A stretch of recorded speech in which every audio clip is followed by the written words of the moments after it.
चीन, America, Indonesia, Bangladesh, Bharat ऐं पाकिस्तान समेत दुनिया जे केतिरनि ई मुल्कनि जा वॾा शहर ज़मीन बोज़ थींदा पिया वञनि। छा अव्हां खे ॼाण आहे त दुनिया जा वॾा शहर ज़मीन में छो ॿुॾी रहिया आहिनि? इन हवाले सां चाइना, अमेरिका ऐं जापान समेत मुख़्तलिफ़ मुल्कनि जे जियोलॉजिकल एक्सपर्ट्स यानी ज़मीन जे अंदर बाबति ॼाण रखंदड़ माहिरनि पारां मुख़्तलिफ़ वक़्तनि खां तहक़ीक़ कई पई वञे। माहिरनि जो चवणु आहे त हिकु तरफ़ हर साल समुंड जे पाणीअ में इज़ाफ़ो थी रहियो आहे त ॿिए तरफ़ दुनिया जा तरक़ी याफ़्ता ऐं तेज़ीअ सां वधंदड़ शहर ज़मीन बोज़ थींदा पिया वञनि, जंहिंसां सामूंडी तूफ़ान जो ख़तरो वधी रहियो आहे। जियोलॉजिकल माहिरनि जो चवणु आहे त चीन जा अध खां वधीक शहर वधंदड़ आबादी ऐं ठहंदड़ इमारतुनि जे करे हर साल 10 मिलीमीटर जे हिसाब सां ज़मीन बोज़ थी रहिया आहिनि। चीन में ही को नओं मसइलो नाहे। शिंघाई ऐं तियानजिन शहर 1920 खां ज़मीन बोज़ थी रहिया आहिनि। शिंघाई शहर गुज़िरियल सदीअ खां तक़रीबन 3 मीटर ज़मीन अंदर दाख़िल थी चुको आहे।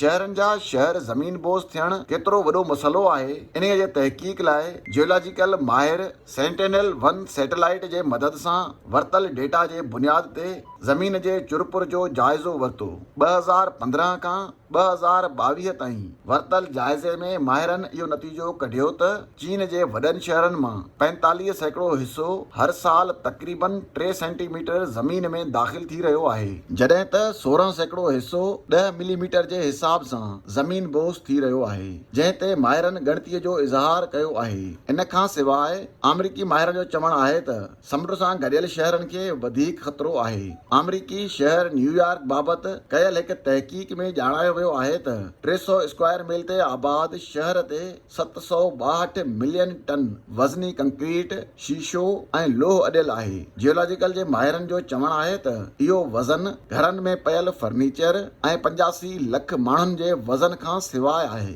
वज़न जे करे न्यूयॉर्क शहर हर साल 2 मिलीमीटर ताईं ज़मीन बोज़ थी रहियो आहे। ॿिए तरफ़ समुंड में हर साल 3 खां 4 मिलीमीटर ताईं पाणी वधी रहियो आहे।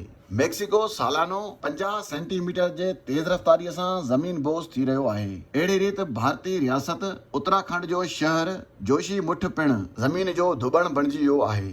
जोशीमुठ शहर हिमालय जबल ते क़ाइमु हिकु नंढो शहर आहे, जेको ज़लज़ले बाद हिकु लैंड स्लाइडिंग बाद अॾियो वियो हो।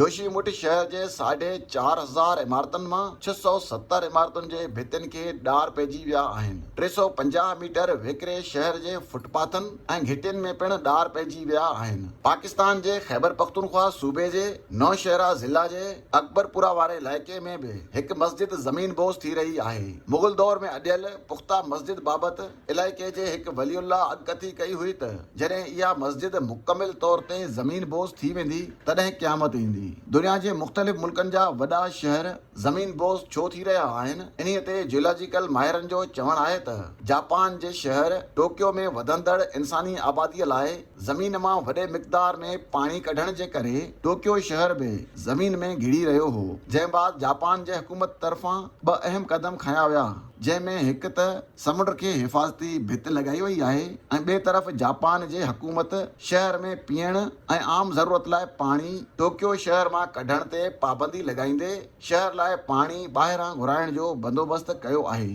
हिन वक़्तु चीन, अमेरिका, इंडोनेशिया, भारत, बांग्लादेश ऐं पाकिस्तान जे सामूंडी शहरनि लाइ पिणु अलर्ट जारी कयो वियो आहे। जियोलॉजिकल माहिरनि जो चवणु आहे त ज़मीन मां घणे मिक़दार में पाणी, लोह, तेल ऐं गैस कढण जे करे वॾा शहर मुतासिर थी रहिया आहिनि। घणी आबादी ऐं घणे इमारत शहर ज़मीन बोज़ थी रहिया आहिनि। समुंड में पाणीअ जे सतह में इज़ाफ़े सबबि